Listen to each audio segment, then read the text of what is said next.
नवीन एक शहरी पर्यटक होता है जो एक दिन एक बहुत ही प्राचीन और पिछड़े हुए गांव में कुछ दिन रहने जाता है। तभी जब वो रास्ते में एक हाथगाड़ी पर सवार होकर अपने मकान की ओर जा रहा होता है। अरे भाई साहब, नए लग रहे हो गांव में। हाँ काका, मैं एक पर्यटक हूँ और इस गांव में घूमने आया हूँ। काफी सुंदर गांव है ये, पहाड़ों और नदियों से घिरा हुआ। साहब, जितना सुंदर दिखता है उतना ही डरावना भी है। बस एक सहूलियत देता हूँ, रात को सोने से पहले अपने घर के बाहर एक अच्छा सा पकवान बनाकर रख देना, वरना बहुत बुरा होगा। क्या? ये आप क्या कह रहे हैं काका? मैंने तो घूमते वक्त ही बाहर से खाना खा लिया था। फिर भी मैं जो कह रहा हूँ वो कीजिए, वरना आप बहुत बुरी तरह पछताएंगे। इस गांव में भूखी चुड़ैल का वास है। क्या कहा? भूखी चुड़ैल? नवीन उस हाथगाड़ी वाले की बातों पर विश्वास नहीं करता और बिना बाहर खाना रखे ही सो जाता है।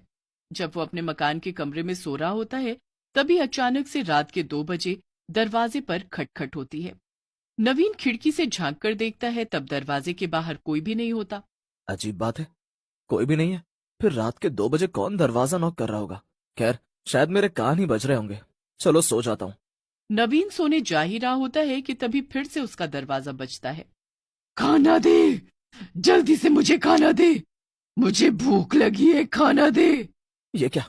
ये तो एक चुड़ैल है। नहीं, हाथी गाड़ी वाले काका ने जो कहा था वो सच ही था। अब मैं क्या करूं? मेरे पास तो इसे देने के लिए कुछ भी नहीं है। नवीन बहुत परेशान हो जाता है। तभी वो चुड़ैल उसके घर के अंदर घुस आती है। नवीन नजर घुमाता है तो वो देखता है कि वो उसके कमरे की अलमारी पर बैठी हुई है।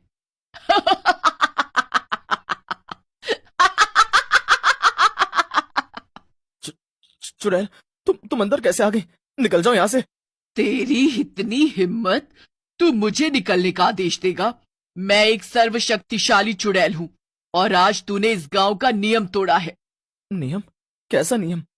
तूने मेरे लिए घर के बाहर खाना ना रखकर बहुत बड़ी गलती कर दी है।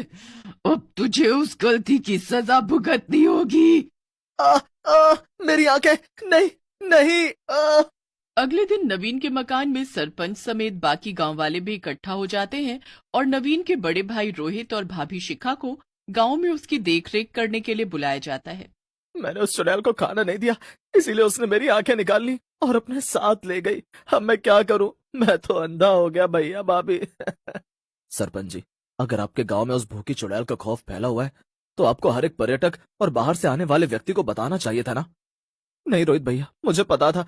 मुझे एक हाथ गाड़ी वाले काका ने बोला था, लेकिन मैंने उनकी बातों पर विश्वास नहीं किया और सो गया बगैर खाना रखे ही। सरपंच